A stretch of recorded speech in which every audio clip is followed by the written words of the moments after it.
అండి అందరికీ good evening. Tea తాగారు అందరూ? మేమైతే తాగాము. నేనైతే ఇవి చిలకడ దుంపలు అంటాం మేము వీటిని. గన్స్కెడ్లు అంటారు, స్వీట్ పొటాటో అంటారు, ఇంకెళ్ళే ఏమంటారో కానీ మేమైతే చిలకడ దుంపలు అంటాం. ఈరోజు కొట్లో కనిపిస్తే తీసుకొచ్చాను. చిన్నప్పుడు ఇవి చాలా చాలా ఇష్టంగా తినేవాళ్ళం. ఎక్కువ తినకండి కడుపులో నొప్పి వస్తుంది అనేవారు మా తాతగారు.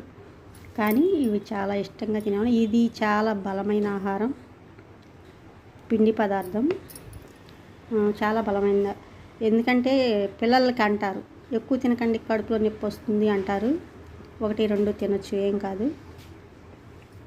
ఇవంటే మేము చిన్నప్పుడు చాలా ఇష్టంగా ఒకరికొకరం లాక్కొని మా చెల్లి నేను తెగ తినేవాళ్ళం. చిలకడ దుంపలు అంటారు. అంటే అప్పట్లో పల్లెటూరులో ఏంటంటే వడ్లు బండి మామూలుగా ఎడ్ల బండిలో ఇవి తీసుకొని వచ్చేవాళ్ళు అనమాట. వడ్లు పోస్తే ఇవి మాకు ఇచ్చేవాళ్ళు. అంటే 2 సోళ్ళు అనేవాళ్ళు. సోల్డు, మానికని, సోలని, గిద్దని అలా అనేవాళ్ళు అనమాట అప్పట్లో. కేజీ వడ్లు ఇస్తే మాకు ఇవి కేజీ ఇచ్చేవాళ్ళు అనమాట. అలా వడ్లకు తూకంతో ఇచ్చేవాళ్ళు. కేజీ వడ్లు ఇస్తే కేజీ ఇవి ఇచ్చేవాళ్ళు.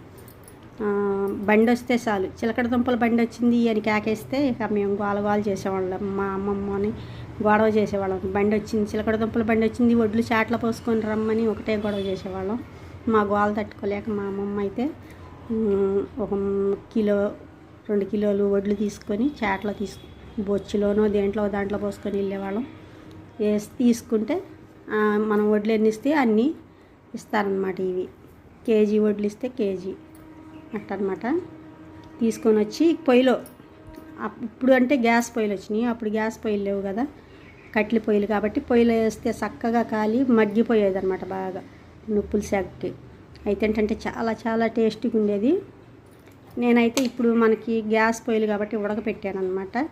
కొంచెం సాల్ట్ వేసాను, చిన్న బెల్లం ముక్క వేసాను టేస్ట్ కోసం. అవి వేసుకోపోయినా కూడా చాలా బాగుంటుంది.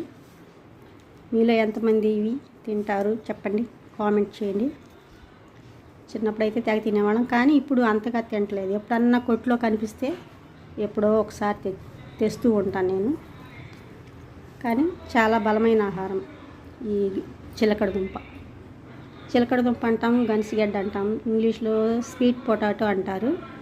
మీకెళ్ళే వీటిని ఏమంటారో కామెంట్ చేయండి. నచ్చితే లైక్ చేయండి.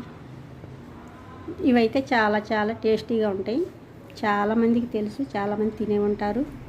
థ్యాంక్ యూ అండి.